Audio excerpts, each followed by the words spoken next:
Set, Go, a training provider that coaches students and professionals to become more confident. Mark is a Boston native and a freelance reporter for the Associated Press. DA, please give a warm welcome to Mark Altman.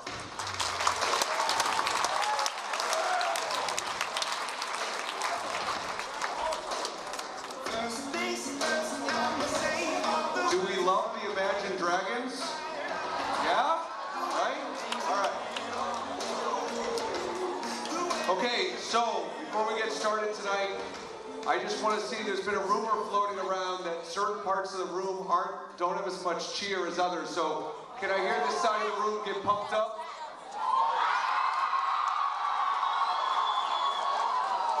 All right, what about this side? Can you guys do better? All right, what about this group? All right, so this last group, before you go, you guys have the last choice here, so I want to see louder than all these three. Let's go. Okay. Okay, so one more thing from the entire audience. If you're pumped up about the Patriots winning this Sunday, let me hear about it.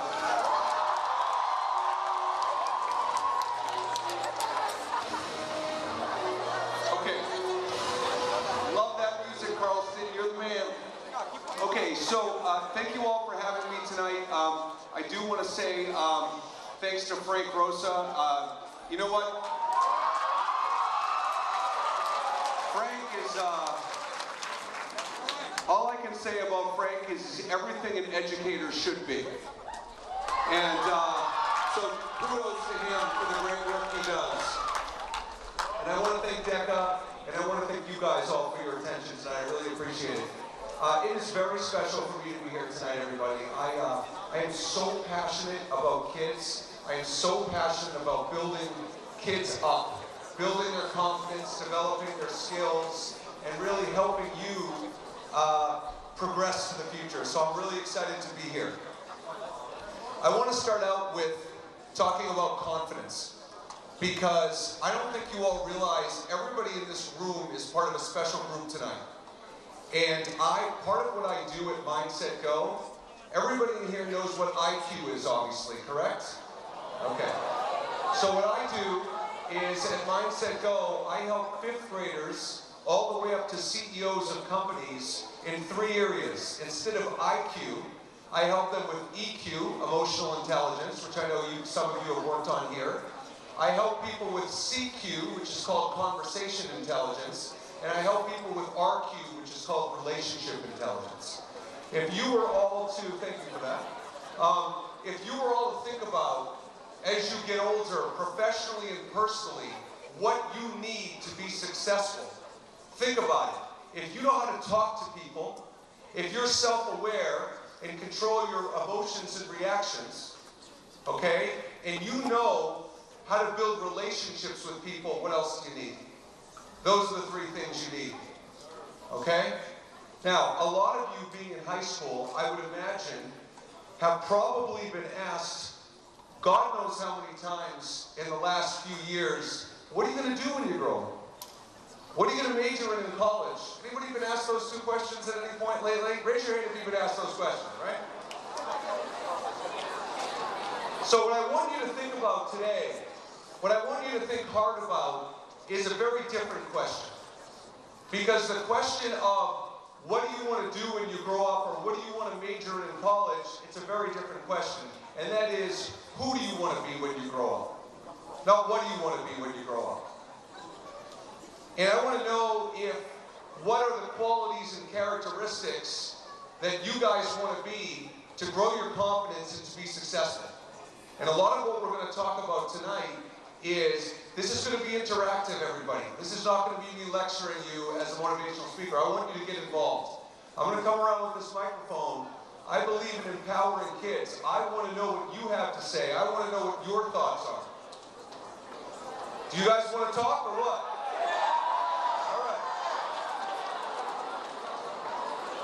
Okay, so raise your hand in here if you consider yourself an entrepreneur. Only a few? What's up with that? Okay, we have a few entrepreneurs in here. So I'm going to come talk to this well-dressed young man right here. Okay. So what's your name? My name is Colin Riley from Taunton, Massachusetts. Oh, Colin, right? All right, Connor, this is what I want to ask you. Colin? Colin, okay, sorry about that. Colin, I want to ask you, if you consider yourself an entrepreneur, what is a characteristic or quality you have that makes you an entrepreneur? Well, I like to think I got that charisma, and I like to sell stuff. So put that together, a little bit of leadership, direct people, give people parameters, execute, sell, make some profit, boom, entrepreneur.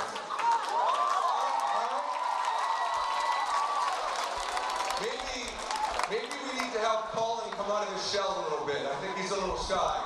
Here's what I'm going to ask you guys. I'm going to ask you to go through some characteristics that I think are critical to being an entrepreneur, and I want to ask you if you feel like you demonstrate these characteristics, okay? One of them is resiliency, okay? And when I think of resiliency, never giving up, okay? I want you all in this room to think right now of a time that you have been resilient, okay? That you have pushed through something that was difficult, and then I want you to think of a time that you haven't been able to push through something that was difficult. Okay, anybody have an experience they can share where they pushed through or haven't pushed through? Here we go. My name is Mary and I live in Chaparrano, and I went into liver failure my sophomore year, and I was in the ICU for a week, and then they discharged me, and I went down to Delaware and played in the soccer tournament for the Olympic Development Program.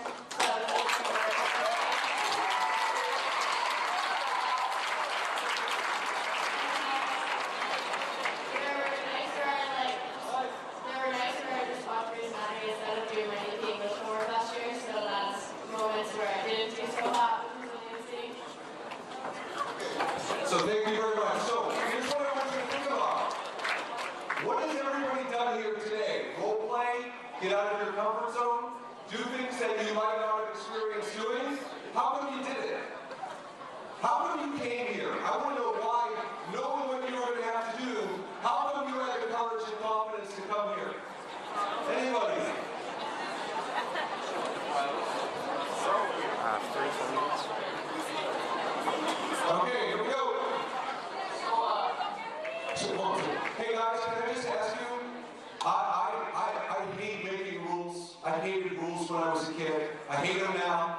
I'm a rule breaker, not a rule follower. But with that said, I have one rule that I'm asking you to follow, and that is to be respectful of your peers. So if they're talking, if you guys could not talk, that'd be awesome. Yes. So can you when you think about from an entrepreneurship perspective, being resilient, a time you've been resilient or not been resilient? Well, definitely doing some of my homework back in AP chemistry. So how do you guys decide whether you're going to push through? You came to this conference. How do you decide to have the courage and confidence to get out of your comfort zone? You know, I really wanted to try something new and maybe learn something. But I just wanted to learn something new, maybe get some more experience, meet some new people, maybe get some leverage contacts, you know.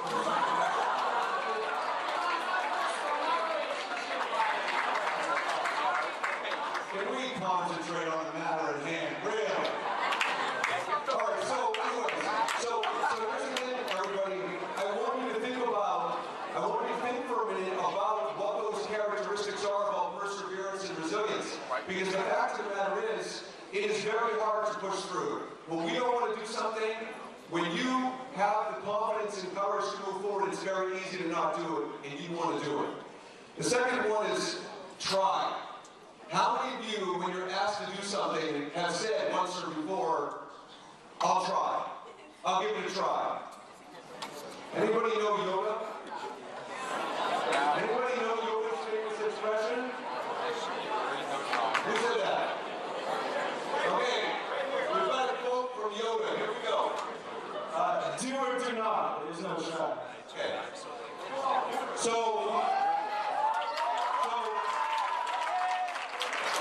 what I'm going to share with everybody is the name of my company is Mindset Go. That is not an accident.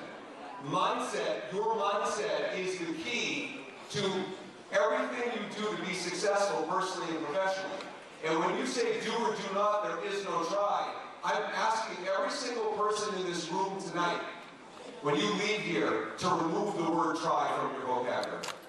When you say you're going to try to do something, you're looking for an excuse. Try means give me permission to fail. That's what try means. Because what happens if, instead of saying I'm going to try to do this, you just said I'm going to do it? What's the risk? Anybody? What is the risk of not saying try and just saying do? Well, but even if you say try, there could still be failure. So what's the bigger risk there? I'm going to run all the way back and get such a workout here tonight. We love people in the back of the room. Let's hear it from the back of the room. So the question is, when you say do and avoid using the word try, what's the risk of just not saying try? Besides flexing. You're saying you're going to do it, and you don't do it, you can always do it. That's it, right? That's what we all think. That's what we all think. So here's the thing about that. Whoever you're saying do instead of try to, that's entrepreneurial behavior. That's this group right here. And so if you say try, you're giving yourself permission to fail. Get out of your comfort zone. That's why you're here. So I'm asking you, whoever's to your parents, it's to teachers, it's to coaches, it's to each other, whoever it is to, just say you'll do it. And if you don't succeed, then you'll give it another try, right? Okay, the third is, what makes you the best at what you do? One of the challenges all of you face in high school is, I want you to think about it as you've grown up and gotten to this point in your life. One of the challenges you face is that you're always taught up until you get to high school to fit in. You're figuring out how to fit in. All right, you're taught about being a leader, you're taught about being a follower. But you're now getting to a point in your life where you're going to have to figure out how to stand out instead of fit in. You're going to college, you're getting jobs, you're getting opportunities. So, does anybody know what makes them the best at what they do? If I was to walk up to you and say, tell me the best quality about yourself, tell me the best characteristic about yourself, does anybody know, could you articulate what that is? Awesome. Perseverance. Perseverance. So, and why is that an important characteristic? Why are you proud to persevere? Because even if you fail, you can still try your best, make your best effort. Have you ever failed? At what? A lot of stuff. So when you fail, how come you don't curl up in a ball? Because I want to get better. And is that just a core value you have, or is it something you developed? Did. Kudos. That deserves an ovation. Let's give that. Okay? Who else knows? Who else can identify what it is that makes you unique and that makes you stand out? Look at that boat. That rocks. He's a rabbit.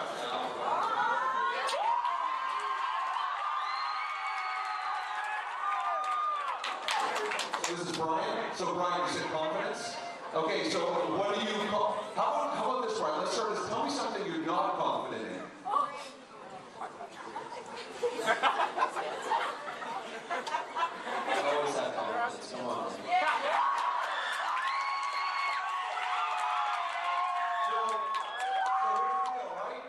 So can we all agree, and without joking, can we all agree we're all confident in some things and not confident in other things? Right? So here's the thing about confidence, is that evaluating what makes you special. And guys, I want to tell you about an activity that's really important that you could do. I don't know how many of you will do it, but it's important. It's an activity called appreciative inquiry. And what appreciative inquiry is, it's an activity that helps you persevere. So when you're down and you're feeling like your confidence is low because you got a bad grade in school, because something happened to you in a sport or something like that, it's a list of 3 things in your life until this point that you're really proud of. So when you're feeling like you've lost that confidence, you pull out this list of appreciative inquiry and it reminds you that I'm pretty damn good. Okay? So does anybody have something you would put on that list of appreciative inquiry that at your age you can feel like, yeah, I'm pretty proud of this accomplishment? Come on, someone new. Here we go. I'm going to call this young lady right here. What's something on your list? I got a supporting lead my freshman year in the drama club show. That's a great example. Fantastic. Now, let me tell you, that is a perfect example, and let me tell you how appreciative inquiry works. So she got the supporting lead in the drama show. So what happens if she tries out for the play this year and doesn't make it? She walks out and she says, geez, I guess I'm not that good anymore. Or she reminds herself, yeah, she's pretty damn good, and just might not work this time, right? That's the purpose of appreciative inquiry, and that's a big confidence component. How many people in this room are flawed? How are you flawed? Isabella, how are you flawed? What's the way you're flawed? Isabella, I promise. It won't be bad, I promise. No? Okay, how about yourself? Give us what you're flawed. Thank you for the smile. Not good at math, okay? How does being flawed affect your confidence? Anybody their flaws affect their confidence? Yeah? How does it affect your confidence? So how do you know? No, that's a very good answer. So how do you know if you're confident in other things and not confident in others? How do you know that you can do it and you can persevere? How do you decide what's more important and what you can and can't do? Fake it till you make it. What do we think of that strategy? It can work. It can work. How about this, everybody? How about inspiring other people? How do you all inspire others? You know, here you are in these teams. Today you're working in teams. How many people are in leadership positions at your high school? A handful. Okay, a handful. So, how do you in a leadership position, how do you inspire others? You can do this, I'm very confident. If your name is Camden, you can definitely do this.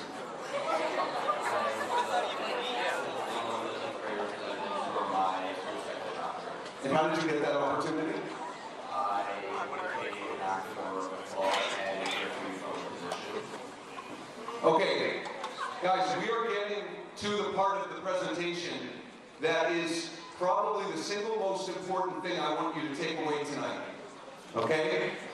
And it's something that I am so passionate about for you all and for human beings in general that I am literally on a crusade to travel the country to get people to change their mindset about this topic. I feel like we do a really bad job. I feel like we do a really bad job as educators. I feel like we do a bad job as parents. You know why I say that?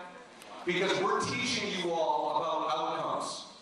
We're teaching you all to measure yourself based on grades.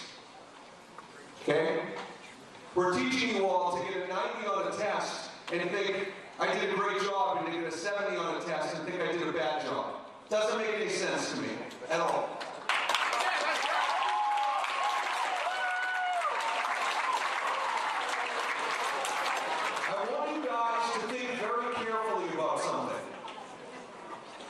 When you think of outcomes, okay, an outcome is temporary. A process is a habit. It's a behavior. It's an attitude. Okay? So, what I was just trying to ask Camden is, when he got elected to that position, when he got that opportunity, it wasn't an accident. Something happened. Someone noticed something about him that gave him that opportunity. Every one of you that came here and joined DECA, every one of you that's been in a leadership position, every one of you that's played a sport, or got a role in a school play, or played a musical instrument, you have a process. Okay? So I want to ask someone. I want to ask, who has an accomplishment and they can actually describe how they pulled it off? Now listen, tell me something. Michael Jackson? Carry down with that. All right? Carlson, that's all good. Don't worry.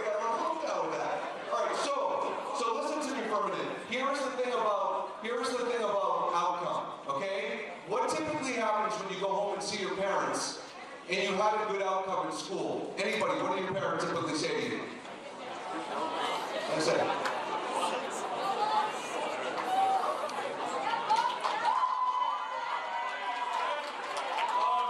They tell me they love me, and they say good job. And they give me a kiss and a hug. Bobby, stand up for a second. Does this guy look like a lovable teddy bear or not? Alright, so listen. So here's the point. What I want the habits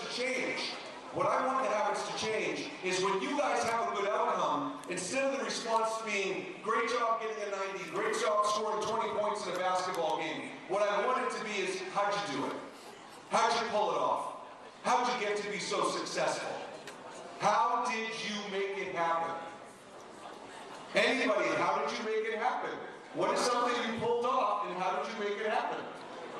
Anybody? Look, I'm not going to torture her. I'm not going to let you guys torture her. We have, all right, here we go. Back in the room. Guys, listen to this process. This is very important. Okay.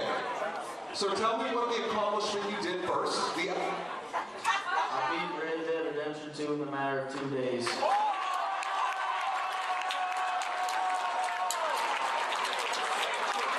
Beat the scoring mode of Red Dead Redemption 2 in 2 days.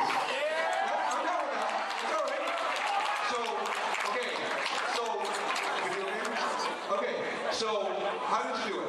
And now listen, before you move on this, okay? When I say how did you do it, I'm talking about the steps you took to eventually get to the point to be able to accomplish that.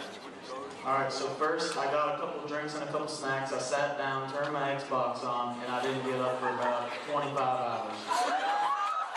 So, wait a minute. So, anybody want me to translate that? Do you know what I'm going to say? He practiced for 25 hours. Right? Practice always makes perfect. Alright, so the point being, okay, part of his process was practice. What about you? What's something you've accomplished? I ate an entire sandwich in one bite. That is an accomplishment. That is an outcome. Your stomach probably had an outcome too there. So, anybody else? Outcomes.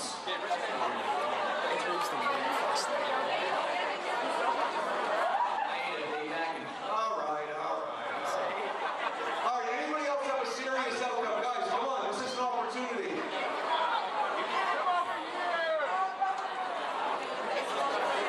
That's like something out like an office skit. Quiet, please. I'm a Division I softball champ. Okay, so that's awesome. So that's a great answer. So, what did you do to become a Division I softball champ? Didn't lose. Oh, what did you do to prepare to be a part of that success? I've been training since I was 4 years old and to get to that goal. And do you train on your own or do you train with the team? Yeah, I'm currently on 3 different teams. So you voluntarily practice and train on your own to get better? Yeah, 4 days a week. Do you ask your coach for feedback? Yeah. So how many of you ask adults for feedback to improve what you're doing? How come the answer isn't everybody? Who is not asking an adult for feedback? No? No? How come? Because Listen up, please. I believe in myself. So did you hear what she said? What's your name? Shakira. Did you hear what Shakira said? Because I believe in myself. How does everybody feel about that? So I'd like to hear from the people that are asking adults for feedback. Do you not believe in yourself because you're asking an adult for feedback? Do you ask adults for feedback? I ask adults for feedback so I can see someone else's perspective of what I'm doing. Right. So raise your hands if you think asking an adult for feedback to get a different perspective is the right way to go. Yeah. Raise your hand in Shakira's case if you have enough confidence in yourself and you don't think you need to do that. Oh yeah. Okay, so here's yourself, it is not an indication of inferiority or lack of confidence on your part. You want to ask for feedback. You don't have to take it. You don't have to agree with everything an adult tells you, but you want to ask. That's how you get better. That's how you're going to learn. How many of you ask your friends for feedback? Well, so what's the difference? Why ask a friend and not ask an adult? You know?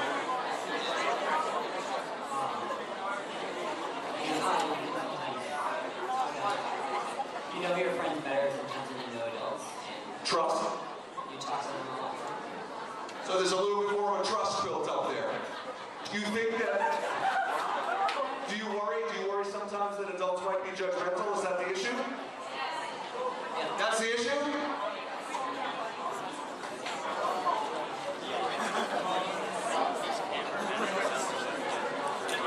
Alright, so I think brutally honest, so it gives you a better perspective. Because they're more brutally honest than your parents would be, but that would be, because they're going to try to coddle you. So you guys question whether parents would, or adults, not parents, adults, you question whether adults would be direct and honest and truthful? I think they'd be a little more sensitive. So then the question isn't, Kai, the question isn't whether it's an adult or a friend, the question is having the confidence that someone will be direct with you either way, correct? Okay. Anybody else?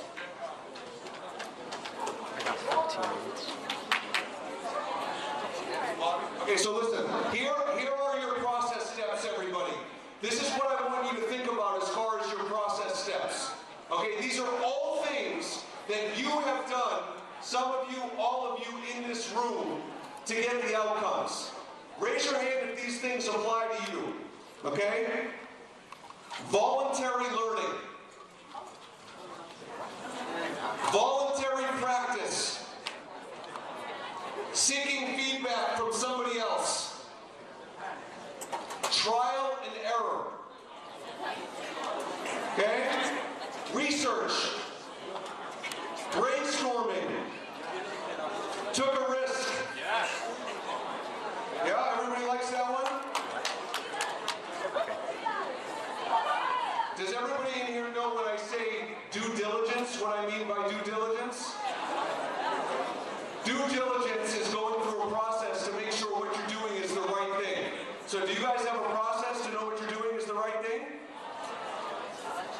All of those things are part of your process. What you should be looking to do is develop patterns and habits that you know are the right way to achieve success. Let me ask the room a question. If you were to get 2 semesters of straight A's, and then you took a test, and you got a 65 on the test, how many of you would say, boy, I guess the way I'm studying, I guess the way I'm preparing for the test is not the right way to go? How many of you would change if you had a track record of 2 semesters of an A, and then you got a 65? Or would you trust the process?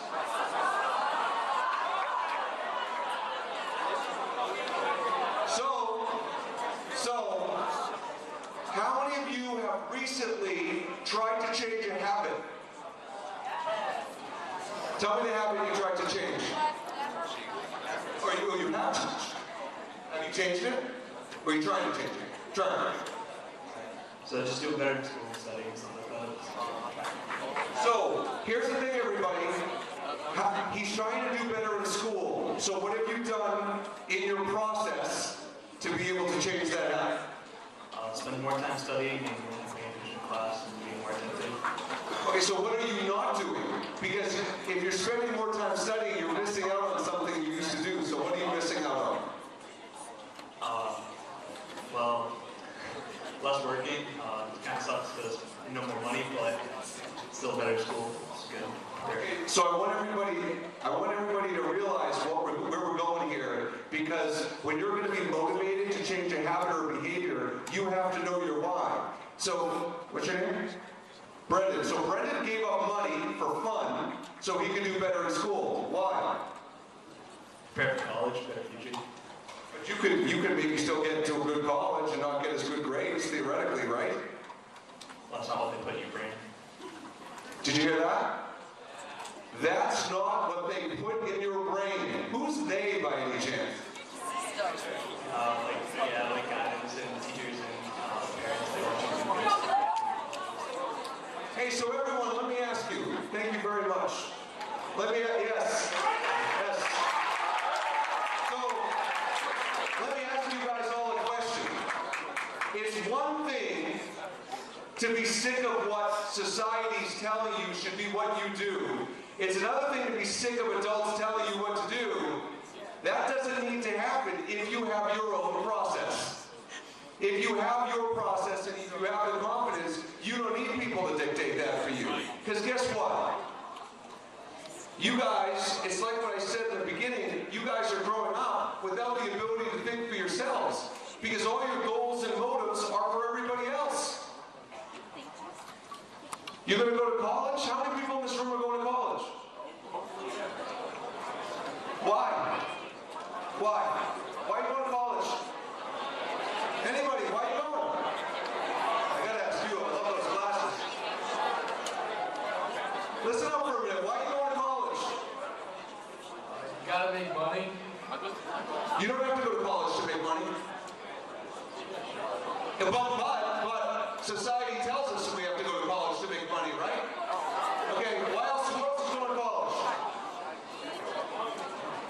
Why are you going to college? Be serious. I want to learn things. What do you want to learn? A wide variety of subjects. That's very specific of you.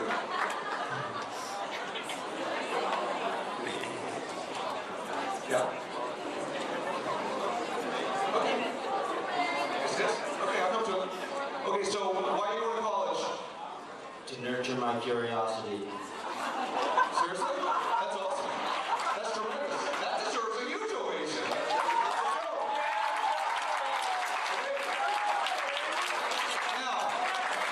Now, here's what I want to explain. How many people in here know the difference between extrinsic and intrinsic motivators? Okay? Guess what? Spelled differently. Very bright. That's good. That's very wise of you. So, here's the deal. What's your name? Sam. So what Sam just told us, you know how I know Sam's going to be successful? Because if he was being authentic, that's an intrinsic motivator, isn't it, Sam? Okay? An extrinsic motivator, for those of you who don't know, is when you do something for a reward. You do something for a motive. You're going to get paid, you're going to win a trophy, you're going to do something else. An intrinsic reward is because you get internal satisfaction doing it. So, believe me, the message I'm giving you here is not to go to college. The message I'm giving you is to go to college for the right reasons. Okay? Go to college because you have high aspirations. Not because your parents or teachers tell you to, not because society tells you to, because you believe it's the right thing. You know it's the right thing, and you know why it's the right thing. Anybody else have an intrinsic motivator for going to college? I'm going to call this guy Bobby. You're still a huggable teddy bear. All right. I want to make a difference. How do you want to make a difference? I'm going to college and I want to work in policy and change the things that affect the country. Joseph, right now, if you had the power to change a policy, what would you do? I would change the policy on how we deal with street violence. And specifically, what would you do? I would make sure that we have armed guards in our schools and make sure that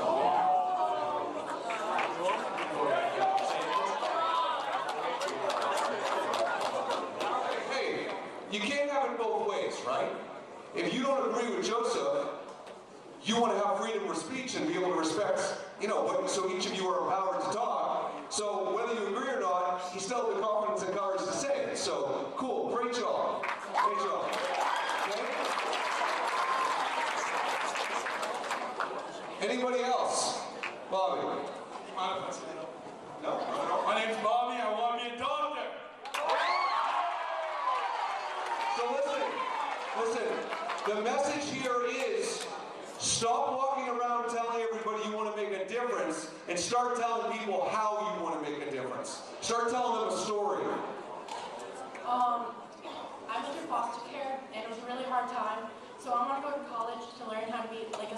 worker and help kids and even therapists for them. That's special. That's awesome. Congratulations. Who else? Give me some other intrinsic motivators, people, for going to college. Let's go.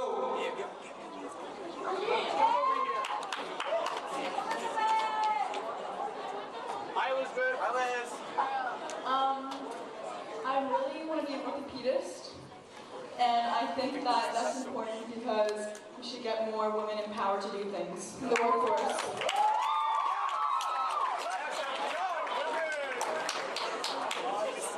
Look, I want you guys to be empowered. I want you guys to have the confidence. I want you to recognize your process. All right? But it is so important that as you guys move forward, all right, that you guys know what makes you special and unique. Do you all know what makes you special and unique? So if you had to go right now for a job interview or to a college and that person said to you, tell me about yourself, you could say something that would be engaging and make you special and unique. Let me hear it. I've been bald for 4 years and I'm still going outside and doing things. I want to hear from the audience. I'm going to change what you said. Bald and beautiful. That's what I like. Okay, so what else? Anybody else? I'm going up to you right now and I said, tell me about yourself. What are you going to say? She's dying to tell me. What are you going to say? Everybody put the camera on her. You're already out of your comfort zone here. It's beautiful. So the question is, if someone says, tell me about yourself, how would you answer? What makes you special and unique?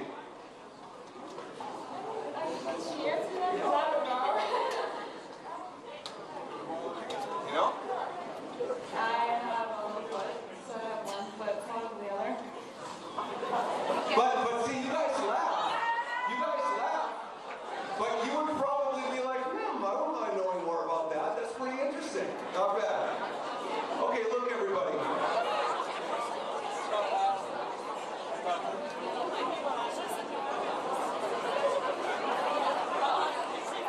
I'm going to wrap up tonight. I appreciate the time. I'm going to wrap up tonight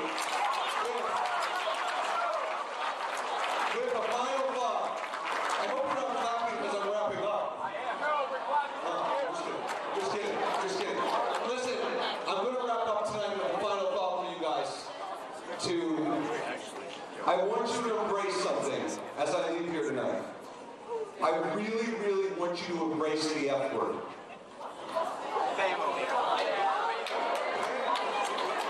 You guys all think you know what I'm going to say, don't you? Nope, I'm not going to say failure.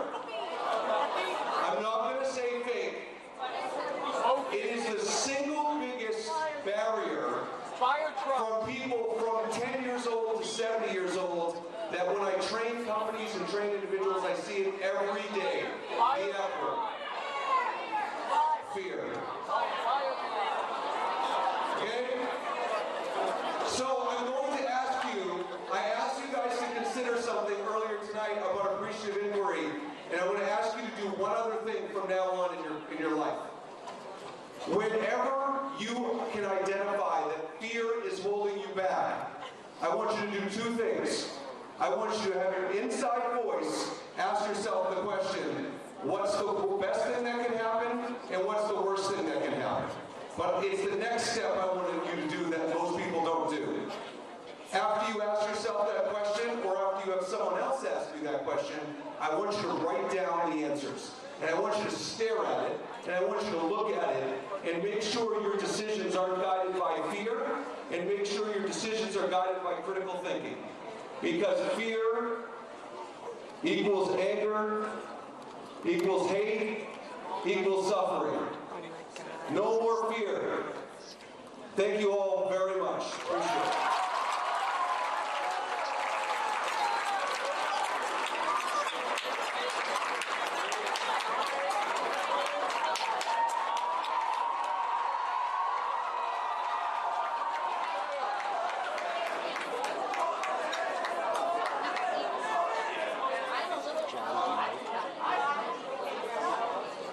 Good? All right. All right, D, one more time. Make some noise for Mark Altman.